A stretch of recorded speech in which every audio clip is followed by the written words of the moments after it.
Čo sa týka druhej priority, s ktorou sme pracovali v tomto roku, bolo to pokračovanie myšlienky otvorenej samosprávy, transparentnosti a participácie občanov.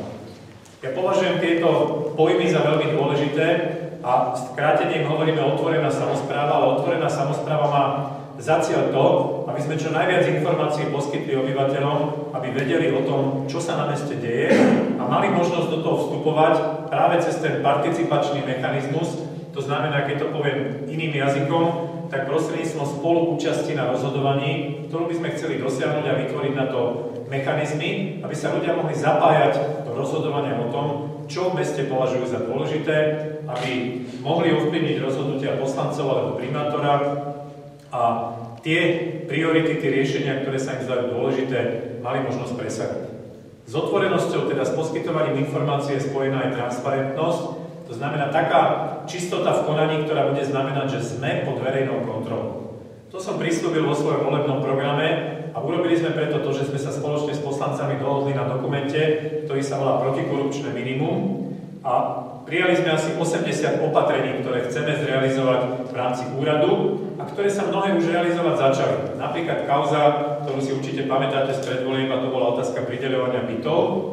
My momentálne každý štvrť rok zverejňujeme, komu boli pridelené byty v rámci prideľovania nájomných bytov, či sú to byty mladej rodiny, alebo seniory, alebo podobne, pretože sme zaviedli mechanizmus, že všetko prechádza cez komisiu poslancov, poslanci navrhnú primátorovi, ja som zatiaľ podpísal všetky návrhy, ktoré prešli cez komisiu a tieto návrhy potom zverejňujeme prostredníctvom zastupiteľstva a nájdete ich na našej internetovej stránke.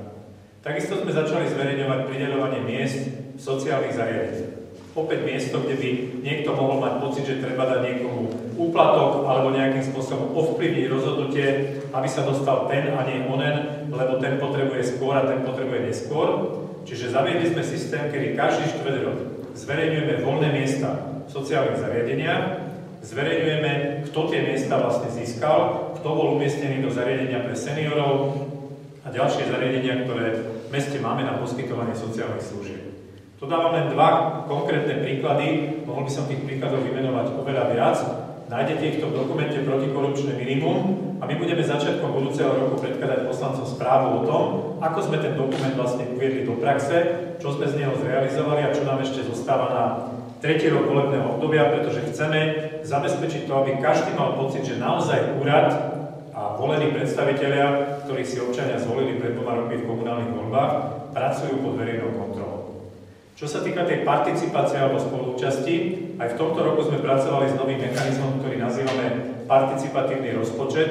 To znamená spôsob, aby o časti peňazí mesta rozhodovali občania sami, s tým, že odporúčia poslancom, aby verejné zdroje, ktoré majú k dispozícii, nasmerovali na konkrétne ciele. A pokiaľ sa s tým poslanci stotožnia, tak tie ciele sa potom premietnú do použitia tých peňazí. Za veľmi dobrý a konkrétny príklad z tejto oblasti chcem spomenúť podporu projektu, ktorý sa volá Zelená hliadka. To sú dobrovoľníci, ktorí v našom meste čistia čierne skládky. Keď niekto zavolá a povie, tam a tam je čierna skládka, mladí ľudia sú schopní sa zorganizovať, prísť a odstrániť tú špinu, ktorá tam je, ten neporiadok, tú skládku, ktorú tam niekto zanechal. S tým, že od nás na to získali práve prostredníctvom participatívneho rozpočtu finančné prostriedky na technické vybavenie. Oni nechcú, aby sme ich za to platili, oni chcú, aby sme im pomohli, pretože tá špina je niekedy v takom rozsahu, že to treba naložiť, odviesť a zlikvidovať spôsobom, ktorý predpisuje všeobecne záväzné nariadenie. Je to jeden konkrétny príklad projektu, ktorý sa ukázal ako veľmi prospešný pre mesto. Ďalším príkladom takéto občianskej aktivity bol cieľ zrekonštruovať kultúrny priestor Zora, ktorý obyvatelia, tak povedať, s vlastnou prácou, s prispením peňazí z participatívneho rozpočtu chcú dať do poriadku tak, aby sa tam mohli konať podujatia, aby mohlo slúžiť ako také komunitné centrum v tej lokalite, kde sa Zora nachádza a pomôcť vlastne riešeniu života v tej časti mesta. Toto sú vlastne kroky, ktoré sme urobili a ktorými sme sa snažili naplniť tú myšlienku otvorenej samosprávy, transparentnosti a participácie alebo spolúčasti